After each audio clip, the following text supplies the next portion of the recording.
So you want to know what I do? Well, I'll tell you a story. It happened the other week. It's a short story, but still as depressing as some of the other stuff I've seen in my career. You might want to refresh your drink. Well, it was dark. And it was cold, too. The whole night outside would have killed a man. The snow created this pretty contrast to the harshness of the cold. A nice effect, almost make us not dread winter. We still do. A gunshot sounded out far away, showing me that even in the harshest conditions, people still need to work. I can either be a criminal, it could be anything else. There's only a small fine line between the two, you know. So I stay as close to it as possible. Anyway, the gunshot interrupted the quiet night. But the only sound was a whispering wind, slowly intruding to any gap in my clothing, looking at each other warmth. And I was looking for someone. I haven't paid. I should have said no because of this damn cold, but guys, the heat. I didn't know what this person looked like. She said her name. The client wanted me to deliver a message to her. My client said to get to her by any means possible. I didn't ask any further questions. I'd been charged to deliver a message. Checked my gun was still there, bumping against my ribs. Didn't even think my fingers could have managed to keep it level, let alone pull the trigger, such was the cold. Just provides me the feeling of security.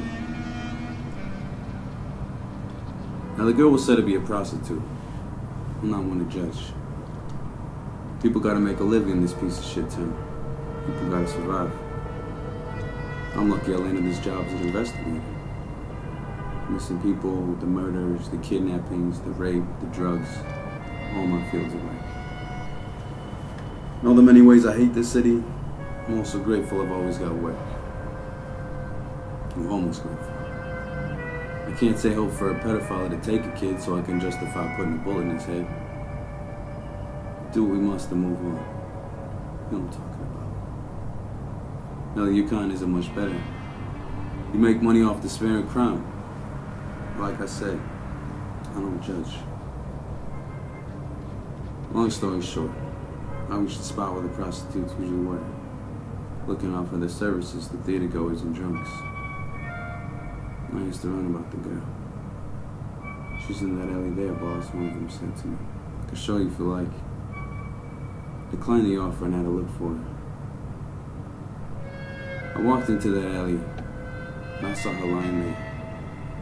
All swollen and beaten and pregnant and dead.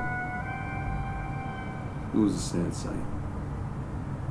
She had 2 knife holes in her stomach. 2 holes that had been put through a small bump. Her hair was wet with blood, melted snow, and it glistened woefully in the suffocated streetlight. And I looked on her for a moment, long enough to notice she looked to be roughly 15, 16. And I lit a cigarette. I thanked some higher power for the small warmth it offered me. I thought about going back to inform my client of the news. But I did what I've been paid to do. I got the job done.